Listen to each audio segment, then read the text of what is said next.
Welcome back to another episode of the Casey Campbell Podcast. Casey Campbell with you, of course. Please be joined by Nick Simon, the head boys basketball coach at Howell. How's it going, Nick? I'm doing fantastic. Just ended the practice, and it was a good one. So I'm in a good place right now. Absolutely.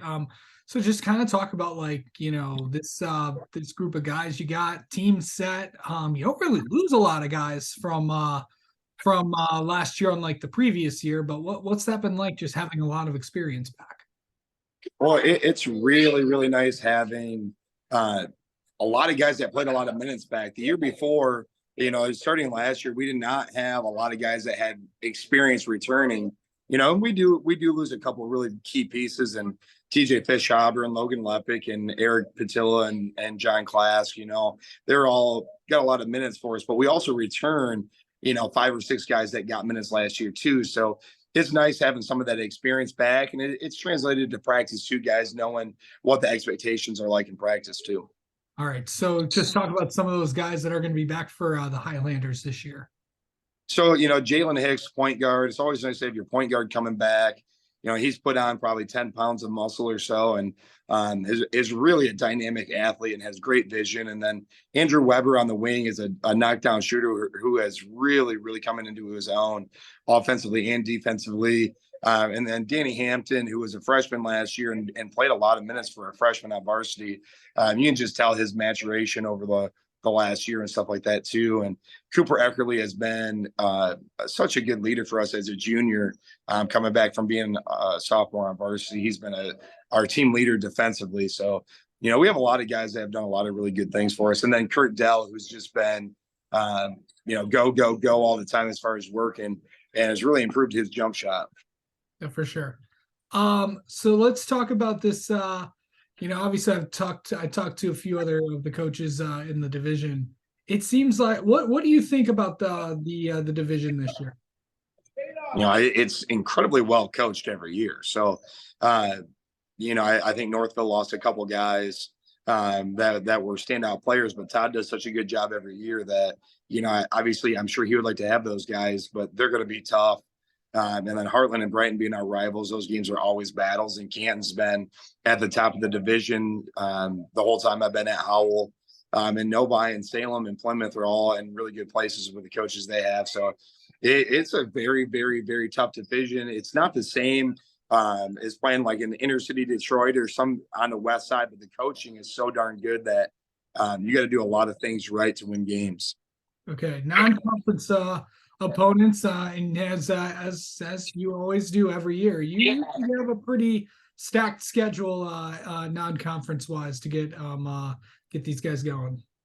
Yeah, we play Okemos and Williamston and Walled Lake Northern, who throws a different 3/4 court press at you. Then we play a holiday tournament, which involves Mason, who's really good. We like to play a really difficult schedule because especially with everybody making the playoffs, I don't really see any downfall in playing really good non-conference opponents and a very different group of opponents where everybody brings a little something different to the table. Like I said, with Walled Lake Northern running the 3/4 court zone press, assuming they do that again this year, it's good to see that stuff before you get to the playoffs. Yeah. This KLAA OAA thing, what do you think about that?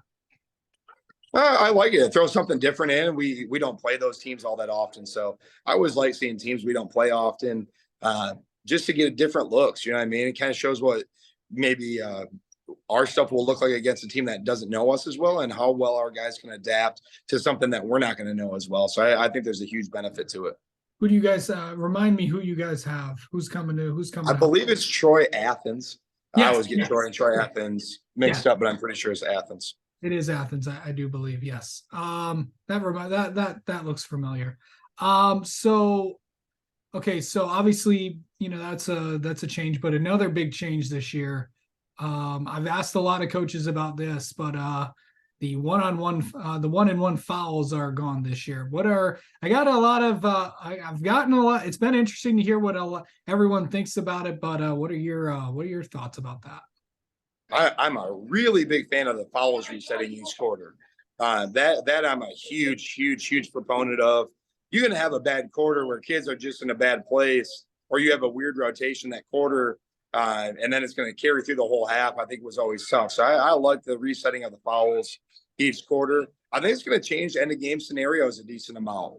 I think that there's going to be chances where you're going to try and be pressing and be in foul mode with 3 or 4 minutes left and only have 1 or 2 team fouls potentially and have to, one, you're going to have to inbound the ball more. And that can be really difficult to inbound the ball 3 or 4 straight times against good pressure. And then, you're going to get situations where guys are going to be intentionally, like legally intentionally fouling. But I think that creates some potentially tumultuous scenarios where, guys are intentionally fouling 3 straight fouls. I think it starts to get guys a little frustrated on both sides. So I'm a little intrigued to see how that part of it plays out, and hoping that everybody can kind of keep their cool, including our guys too, in those situations.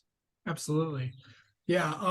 Also, what are these, of course, obviously you've had tryouts this week, and then actually tryouts last week, of course, this week, and then with the scrimmages and stuff. And then of course, what's next week? What are the next few weeks going to look like as the season starts literally next week? Yeah. So we have a scrimmage this Sunday against Lake Fenton, and then we play December 1st, Friday, December 1st. So we'll have pretty much 3 full weeks of practice in, and I think our guys will be more than ready to get out and play a game. But we're starting the season off with a solid team in Wall Lake Northern, and then on Tuesday we play Williamson. So we got to be ready to hit the ground running. And I'm excited. I think our guys are ready. But it's also always interesting to see how everybody shows up that first night. Absolutely. Nick Simon, always good talking with you, and best of luck this season. Thank you. Thanks for having me.